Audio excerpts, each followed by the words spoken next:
Hi, everyone. Welcome back to another fantastic episode on the Unleashing Potentials podcast. My name is Bernadette Desir, and I'm your host. And joining me today, all the way from Texas, is Duna. How are you?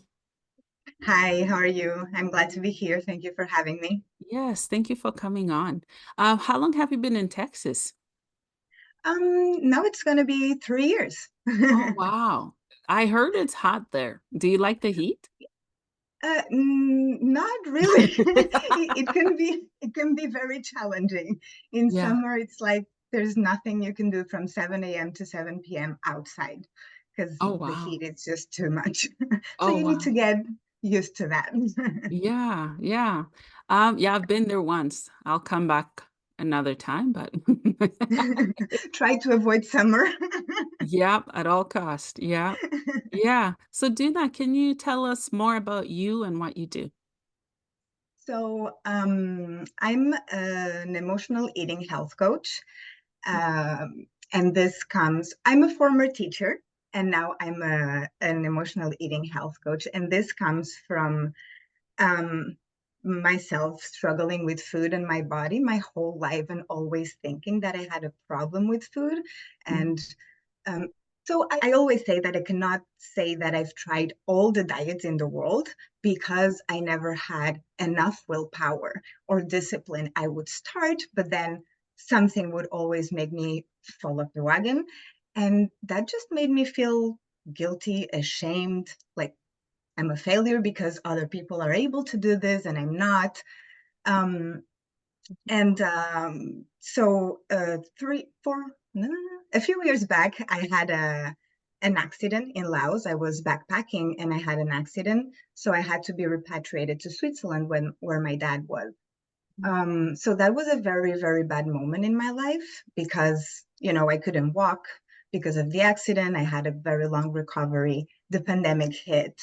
yeah. And then my dad was diagnosed with stage 4 cancer. So at that moment, emotions were all over the place. Mm, And my dad said that he was happy with the life that he had had. And that just stuck to me. And I was like, what an amazing thing to be able to say before you go, right? And I said, I want to be able to do the same. So I started reflecting and I saw that my relationship with food and my body were holding me back because when you can't even look at the mirror because you don't like what you see and you feel that your body is not acceptable, it's not worth it, and then you feel drawn to the foods that you're not supposed to eat, and all those things, mhm, they were holding me back from really being myself and having the life that I wanted. It's not that I wasn't happy with the life that I had had, but when I really reflected on it, I saw that those things were really holding me back. And that's when I started looking on the internet and I was like, okay, I need to study something. But I didn't want to know the nutritional value of foods because, that you can find on the internet pretty easily, right? If things were so easy, everyone would have a perfect diet. mhm, So I came across the Institute of Integrative Nutrition, mhm. and where they see health from a holistic point of view. It's not only what's inside your plate, but also outside. And that really stuck to me. That really resonated with me. So I started. And during all this process of learning and experimenting with foods and what feels good and what not, then I was able to be with my dad during his last month of life. But there, my emotions, you can imagine, they were just, and that I saw that I was using food to make me feel better. I was like, oh, Mhm. it's not only that I have an unhealthy relationship with food, is that I eat emotionally, not just from time to time, but it is my way to cope. Mhm. And that's how I was able to then heal my relationship with food, um, like rewire my brain about all the limiting beliefs and all the stories that I had around food, my body, and emotions. And then I felt that I had found my purpose and I wanted to help other women uh, break free from food guilt and body shame and really creating coping mechanisms so that the food thoughts and body thoughts, they are not constantly haunting your mind and you can focus your time and energy on the things that are important to you Mhm. that are not food and body. Yeah. So Oh, wow. Wow, that's awesome. You make my heart sing on a Monday morning. Wow. Let me say thank you for the work that you do and the healing that you've done. You can see it in the way you tell your story and the career that you changed and chose. And I think you're speaking for so many people, men, women, Mhm. particularly women, Yeah, when it comes to body shame and eating habits and yeah. everything that you mentioned that applies to it. How long have you been doing the work that you're doing? Um, Around 2 years. Okay. Um, Yeah. So it's the early stages, and I really enjoy the journey in this sense that there's always something more to learn, to grow from, and only in my personal life, and then I can translate that to my business. Mhm, And as I grow, my business grows with me, and I feel more able to help more people because I also have more tools for myself. And I like to be able to share all those tools that work for me. Then they might not work for you, but if I can give mhm, you a lot of tools, then you can discover what works for you and what works and what doesn't, because we are yeah, all different. And the same way that there's no one diet that fits all, mhm, it's the same in your healing journey. You need to, it's not about following what the trends say, but really tuning into your body and mhm. what do I need? How does this feel? And how does this, Yeah, work for me yeah, so that you yeah, can make yeah. intentional decisions? Mhm. Sorry. Oh, no, it's all good, yeah. What are some signs that people should look for when it comes to emotional eating? Maybe they have colleagues and friends. People Hmm. don't always pick up on that. What That can is they right. look for? Yeah. So I think it's very important to say, first of all, that eating emotionally, everyone does it. It's just a part of the human experience, right? Yeah. Every now and then, I don't know, a bad breakup and you eat the pint of ice cream. I always say that, but because we even say it in the movies, and Mhm, and that's a part of the human experience. However, when every time you're stressed mhm, or anxious or sad or bored or you procrastinate, food is the thing that helps you cope with those emotions because they are very uncomfortable emotions. And the same way that we learned that there is good and bad food, we also learned that there are positive and negative emotions. mhm, And I do not labels. To me, all emotions are important because all of them have a message.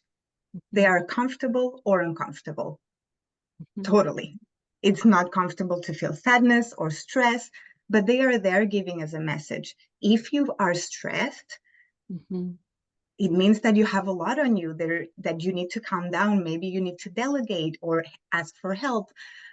So when your way to deal with those emotions is food, to feel comfort, to feel a void, or to feel better, but then you feel guilty and ashamed because you are eating foods that are labeled as bad and you feel out of control around it. So you enter in a cycle where, okay, I feel those emotions. I eat mhm, to cope with those emotions.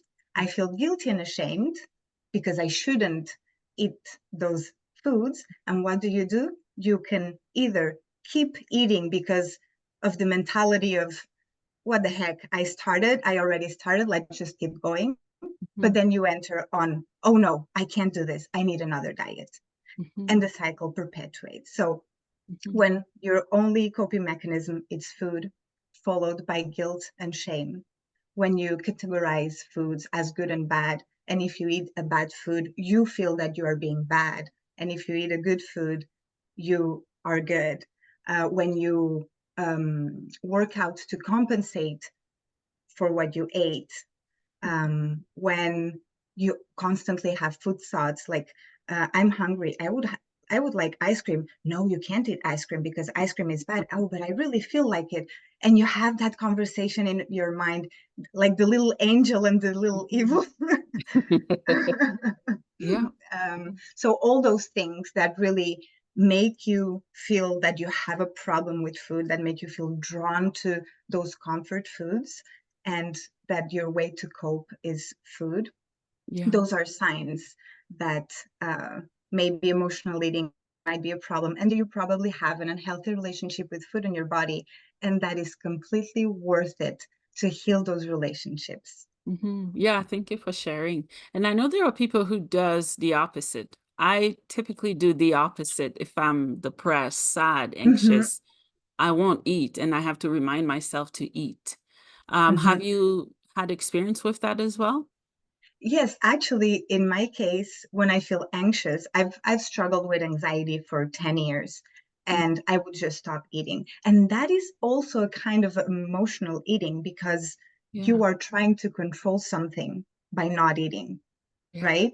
So it's some people, yes, it's eat, and other people with some emotions, it's like your stomach just can't have anything, right? Or even a lot of people when they are stressed, some people might eat and others might just postpone it because they are so stressed and they feel so out of control with everything that's going on. Mhm. The thing they can control what to eat and when to eat.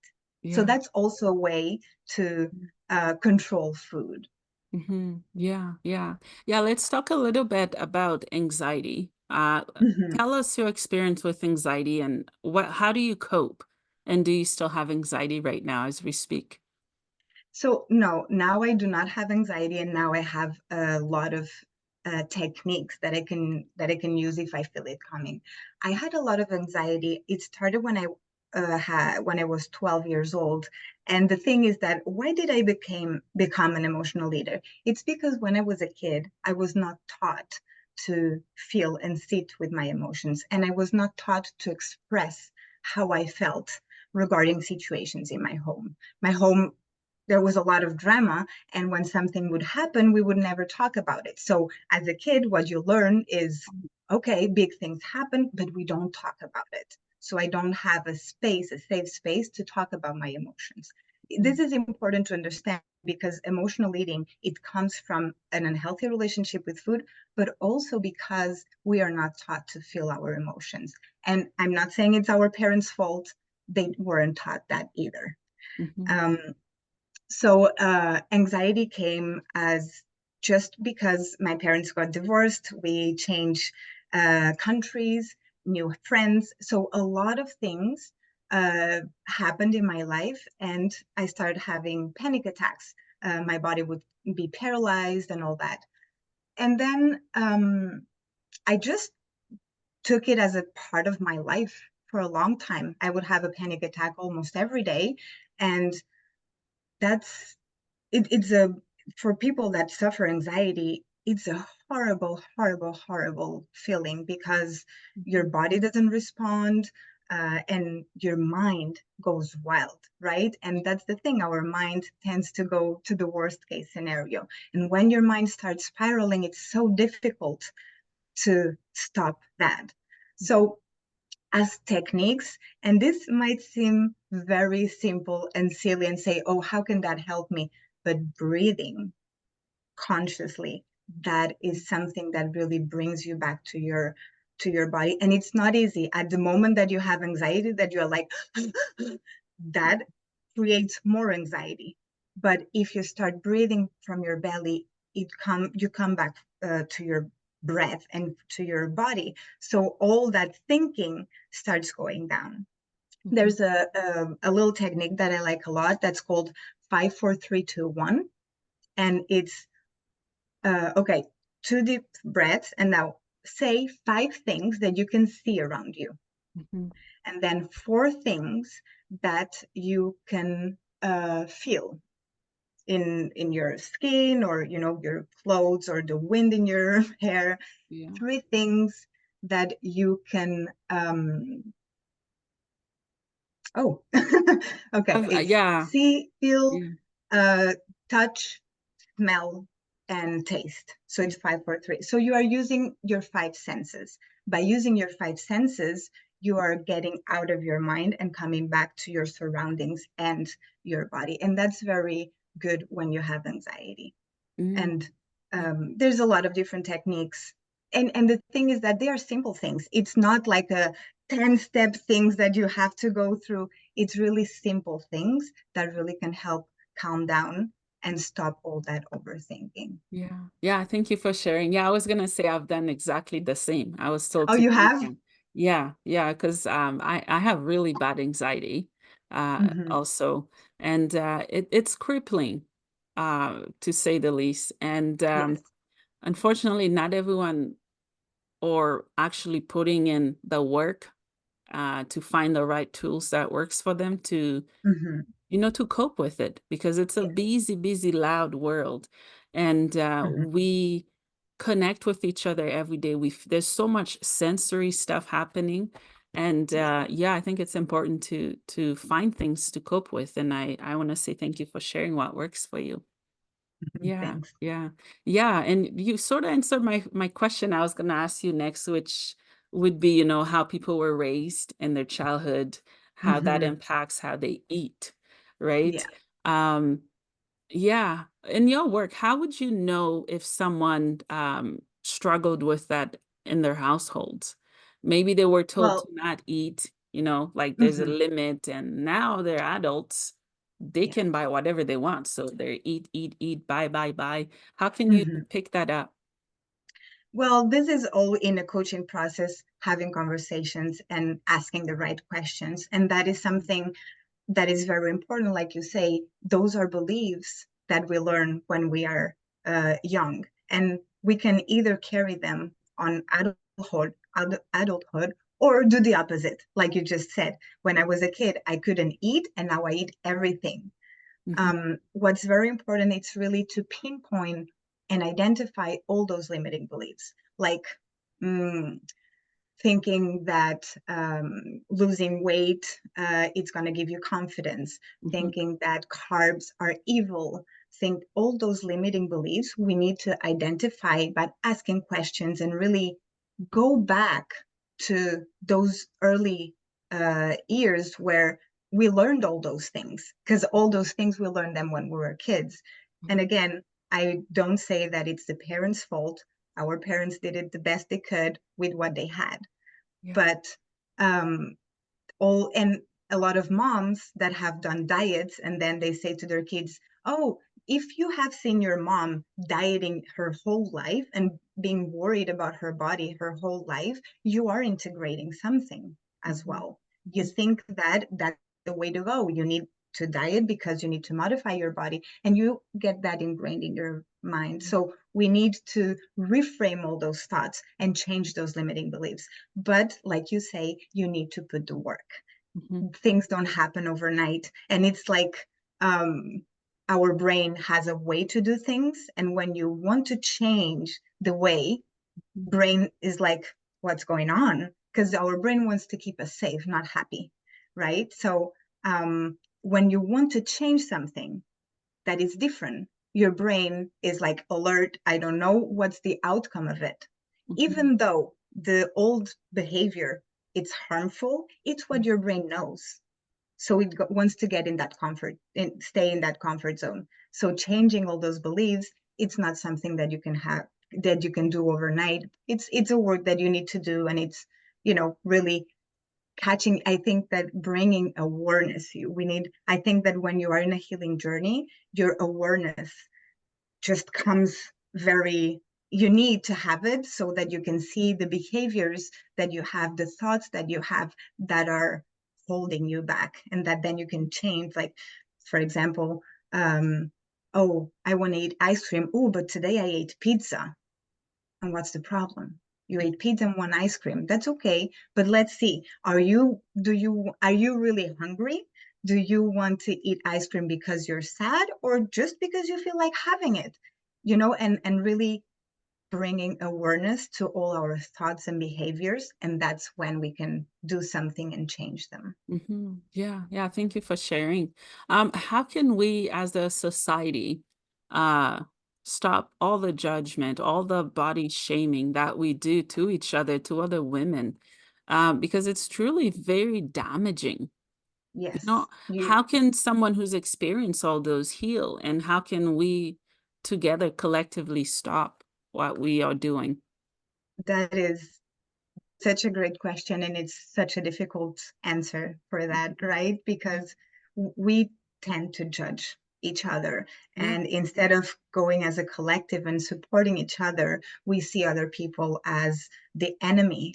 And I think I read I listened to a podcast recently that said that in our ancestors, I'm talking about women right now, Mhm. when we were dependent on men, and we couldn't do anything. If we wanted to have a bank account, we had to have a man with us. All these things that we were completely dependent on men, and that made us in between women see each other as competitors, and Yeah. that's still ingrained in us, even though nowadays we don't need that. Yeah. What we need now with sorority is to be there for each other. Mhm. So I would say that we need to, all of us need to reframe our ideas about body. Like, Yeah.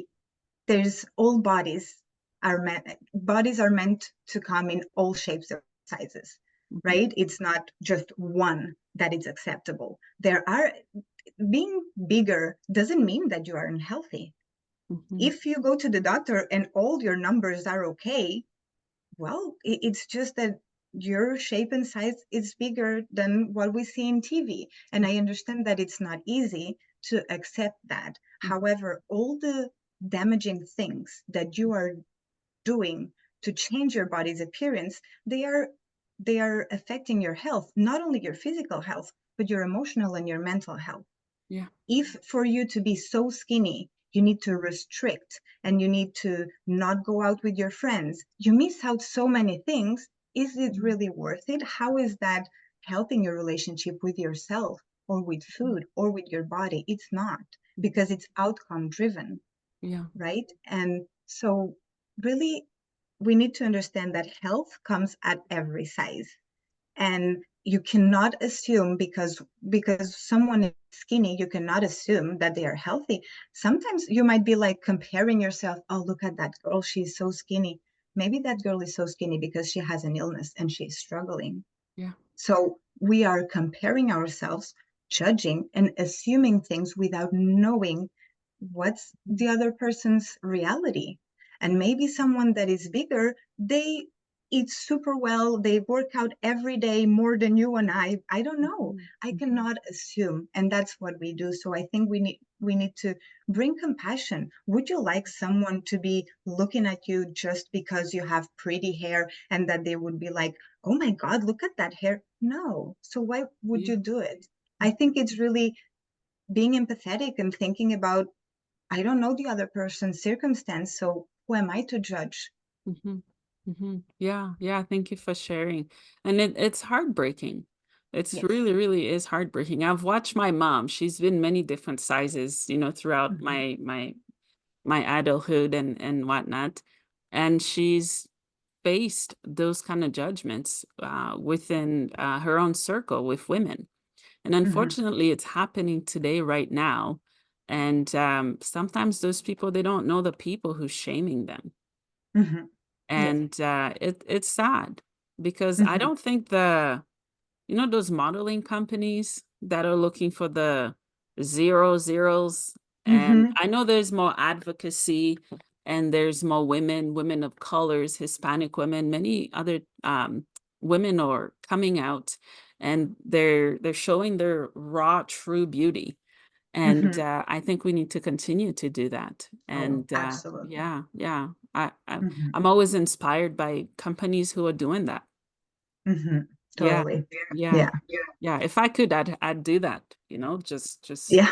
all women, Mhm. all shapes, all Mhm. sizes. Yeah. Yeah. Let's touch a little bit on motherhood. That changes stuff. It changes the game. It changes the mindset, beliefs, Mhm. how we feel about our bodies. It Yeah. just, I don't know, transforms us into something else. Mhm. Yeah. Yeah. So I am not a mom, so I cannot talk from experience. However, I Mm. have friends that are moms and all that. And what I see is that a lot of times, I Mhm. mean, we need to understand that when a woman is pregnant, her body is going through so many changes. Yeah. Just think about how all the organs leave all that place for a baby, for a life to form. Yeah. when you give birth, you cannot expect to have the exact same body you had before. Mm-hmm. You gave birth, you created life. Yeah. But then we have all the messaging that, oh, you were pregnant 3 months ago, you still have that belly. What? Yeah.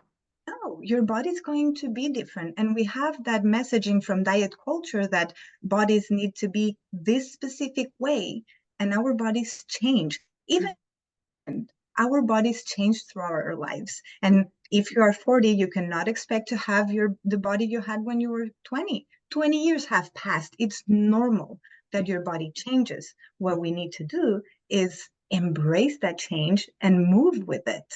Mm-hmm. And okay, so now I have a little bit more here, even though I eat the same way, or I don't know, but it's really, as long as we are engaging in behaviors that support our health and well-being, overall health and well-being, and I'm not talking about dieting and doing strict food rules, but all foods have a place in my life. Mm-hmm. Workouts that feel good, that are not just losing weight. I apply self-care. I prioritize myself. Mm-hmm. All those things lead to health. Talking about prioritizing yourself and motherhood, Mm-hmm. that is something that sometimes I feel that when women are moms, Mm-hmm. they forget that they are women as well. Yeah. And you are still a woman. You are a mom, Mm-hmm. and I understand that's your number one priority, but you cannot give from an empty cup. And if your kids see you thriving, eating all kinds of foods, taking care of yourself, having time for you, what are you teaching them? That they deserve Mm-hmm. uh, to eat any kind of foods, that they deserve to feel good in their bodies, that they deserve to prioritize themselves and apply self-care. So when you are doing those things for yourself, not only you're helping yourself and your kids, because you are going to have more energy and motivation and all that to be with them, but you are also teaching them that it's okay to prioritize yourself and to Yeah. take care of yourself in a way that feels good. Yeah. Yeah. Thank you for sharing. Yeah. And I think pregnancy, it's a magical thing. Oh, And right? It I is. saw a video the other day where it showed the baby growing and how all the organs were moving. And I was like, Yeah. it's just incredible Yeah. how that Yeah. can happen. Mhm, mhm. It is, yeah, yeah. And also, I know most women, they go through postpartum depression. Mhm. And sometimes there is so much that is hidden, that is missed, even by healthcare professionals. Yes. And at Yes. times, I think there might also be some kind of judgments by healthcare professionals as well. Hmm. Saying you should be this weight by now. Baby was born Yes. then. Uh, eh, I know everyone experienced that differently. I think Hmm. that should also stop. Yeah, Totally. Totally. And looking at every person as an individual. We yeah, are not all the same. We are individuals, so we need to give individual care. And and like you said, there is the postpartum depression. How many women have had it, but no one talked to them? No one said that it was yeah, possible, and they've been suffering without being able to talk about it because they feel guilty and ashamed, mm, and that can go for years. yeah, And that's so sad, mhm, because then they can't even enjoy motherhood because of how they are feeling. mm, So it's really important, I think, that uh healthcare system takes us as individuals and look at moms, new moms or not new moms, a woman that is giving birth. We need to make sure that before, during, and after, she's okay in her body, but also mind and emotions. mhm, mhm. Yeah, and at times there's shaming from partners as well, and Hmm. even worse from our own blood, from families, from Yeah, relatives. you should do this, Yeah. you should do that. Yes, yes, Mhm, that's mhm. right. Yeah. I don't know, I'd say to build the to build the shell to withstand those things that people just throw at us, even people we look up to. Yeah. Hmm. Yeah. Hmm. Yeah. Mhm. Yeah, go ahead. No, I was thinking that it's because there's so little information about it, Mm, then people don't know. So women, they don't have the tools to go through it, but then their families have no idea. Oh, you just had a baby. You should be happy. Tired, yes, but happy. I mean, but there's also men that have depression. And I saw this not that long ago because one a man, they had a baby and he could not take the baby mm, and he felt so guilty and ashamed. So there's also things about men having that, and but that's the thing. If we don't even talk about the woman's postpartum depression, imagine men's. So mhm, I do think that nowadays society, little by little, we are opening up to mental health and to taking care of ourselves yeah. integrally, like body, mind, soul. And I think that's very important. I do think it's early stages, and I really hope that little by little, the awareness um, expands and that it becomes just normality so that, Yeah. we have the support that we need at any given time. Yeah, yeah. Thank you for sharing. Let's talk a little bit about your injury because, Oh, yeah, an example I can give is when people are injured, when they either can't move, they're either hospitalized or they're at mhm. home. And Yes. when there isn't much to do, Mhm. they go to food Yes. because they're bored, they're depressed of the pain they're feeling, and Yes. their life is put on hold. Yes. What was your experience, and what would you say to someone who's experiencing that right now? So I got an injury in my knee and I had a plate, which means that for 3 months I could not walk. So, like you Ooh. say, Ooh. yes. Oh, wow. And then it did take 3 more months for me to walk normally. So, like you say, in a moment like that where you can just lay down or sit, Mhm, mhm, food. And to be honest, in my mind, I was constantly, I'm gonna put so much weight. I'm gonna put so much weight. And I was worried, constantly worried about every time someone would give me a sweet or something, I would eat it because I liked it, but then I would be like, oh my God, whenever I can start walking again, I'm gonna start a very strict workout because to be honest, I didn't put that much weight mm, and mm, mhm, and I did eat a lot because like I said, it was a very bad moment in my life. But and at that time I did not know how to deal with it. What I did do though is try to maintain myself occupied in the space that I could. Like I started doing crochet, I started doing editing pictures, I started doing all things that I could do in my computer or in courses and things. So I am someone that I cannot be like in front of the TV for 24 hours. So for me, when they said, oh, you are not going to be able to walk for 3 months, I was like, okay, how am I going to survive to this? Because I can't. So I did look for any opportunity I had to mm, learn. For me, that was learning. And in that process, as well, is when I discovered the Integrative Nutrition Institute, mm, which mm, that was what led me to start health coaching. yeah, So if someone is now in a situation like this, I would say to really try to maybe start a hobby that they have been postponing for so long. Like, mm, I don't know. It depends on the injury. That's of course, no, but maybe you can, if it's a leg, you can start painting or playing the guitar or I don't know, but really sitting yourself and say, okay, instead of looking at it of, oh my God, I I got injured for me. Why does this happen to me? Nah, nah, nah. And having all that negative thinking that just drags you down, it's like, okay, I can't change it. This is my situation. So let's change my attitude towards it. mhm, What can I do? Maybe I can start a hobby. Maybe I can I don't know, wherever it's really looking at what do you feel like doing, but trying to change the attitude instead of poor little me. No, mm, it's things happen. It's a fact. You got injured. You can't change that. So let's try to take the most of it and try to put it to make it a positive situation. I always try from the negative to try to bring the positive, because if you get stuck in the negative, then Mm-hmm.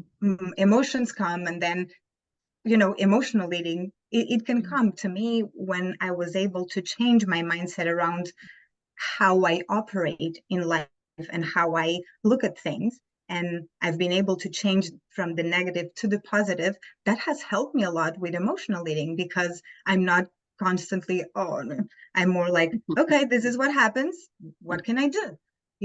But if you're always with the negative and feeling uncomfortable emotions, and food makes you feel good, so yeah, you'll go to food, and then the circle perpetuates. Yeah, yeah. I see it like doing rehab, really. Yeah, exactly. Yeah, because there are times we're not gonna like if we're starting a new way of eating and whatnot, there are times we're not gonna like what we're eating, whether it's a vegetable type, a fruit type. We Mhm. need to be okay with not being okay. Well, we need to accept that life is not happy 100% of the time. It's more 50-50, right? And it's more 50-50. There's moments Yeah, that everything goes well, and there's moments where you feel that everything is not okay. But if you change your attitude towards it, you can transform yeah. those moments into learning opportunities or the self-development opportunities. Mm, Um, Now, when it comes to the plate, I am more about, if adding instead of restricting. Like, instead of, like, let's say, oh, I have a steak and fries, but the fries are bad. But fries are mm, evil because they are carbs and they are fried. Oh no! mm, Instead of removing the fries, just add a veggie, and there your plate is more nutritious. mhm, You're not going to feel restricted, mm, and you're adding things that make your plate more balanced and nutritious. So yeah, instead of restricting, let's add. And mhm, if you don't like, before, because of me being an emotional leader, anything that was sweet, that had chocolate, I would eat anything. mm, Nowadays, I love chocolate. I eat chocolate. However, if someone gives me, I don't know, a package, I eat, I don't like it, I'm not going to eat it. mm, mhm, It has chocolate. I only eat things that I enjoy, mhm, because if I'm going to eat chocolate and I'm not going to enjoy it, where's the good in that? You know what I mhm. mean?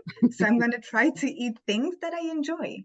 Yeah, And to me, it was very, I didn't eat that many veggies and all that. And by adding them little by little and just experimenting, oh, I add this. How does this feel? I have more energy. I feel better. Oh, great.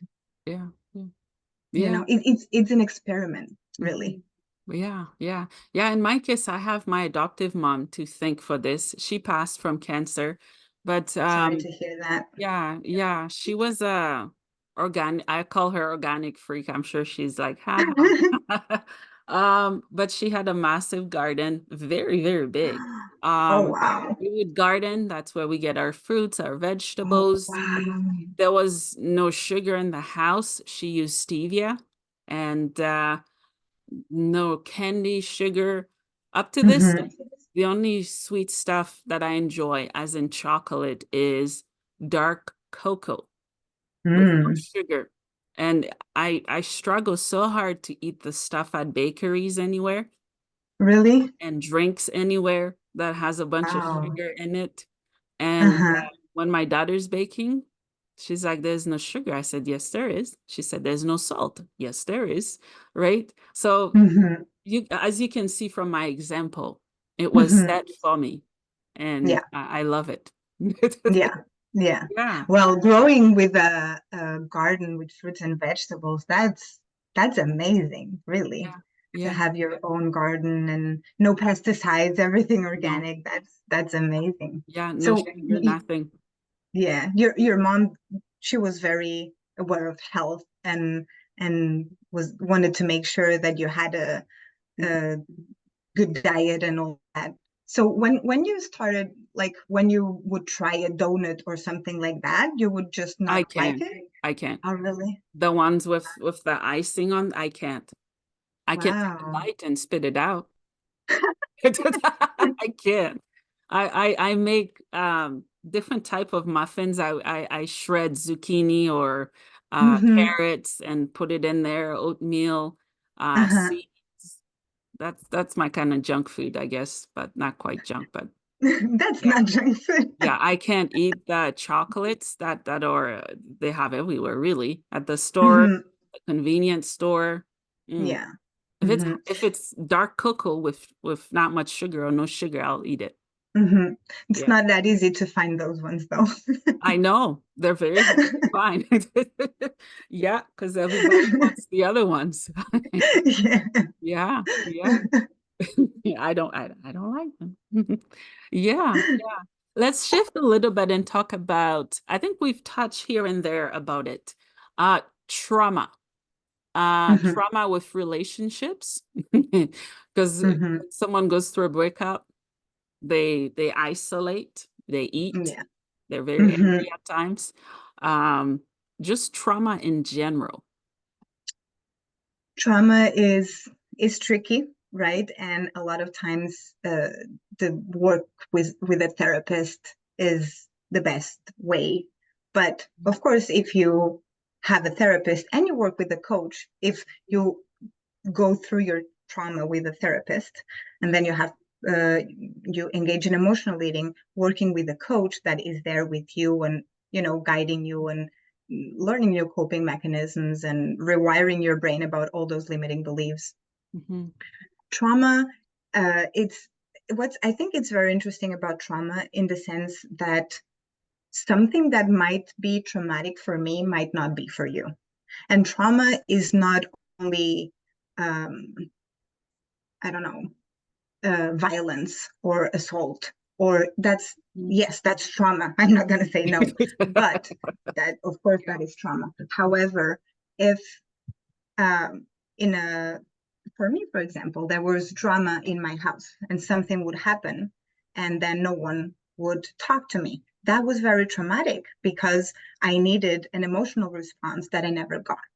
Yeah. It's trauma is not only what happens to you, but what didn't happen but should have happened, Mhm. right? And this is something that people in general, it's no, it's only, oh, nothing has happened to me. Well, how many things didn't happen that you needed to happen? Because Mhm. that's trauma too. And we all have some kind of trauma. I mean, that's impossible, I think, to not have, even if it's a little. But when it comes to trauma, I think it's again a therapist. But uh, to me, I I was able to look at my trauma in the sense like that happened to me. I cannot change it. I cannot control it. Again, what can I do? It's change my attitude about it and learn from it.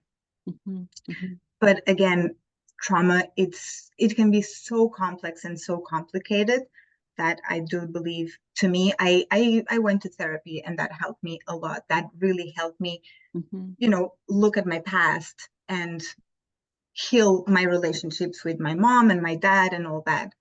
But Mhm. of course, trauma, if you don't have coping mechanisms, food comes for you to feel better, right? So here's where if you talk about trauma with a therapist, but then you heal your relationship with the coach, changing those limiting beliefs, starting to add foods, not restricting, and doing all the work about emotions, feeling your emotions. Yeah.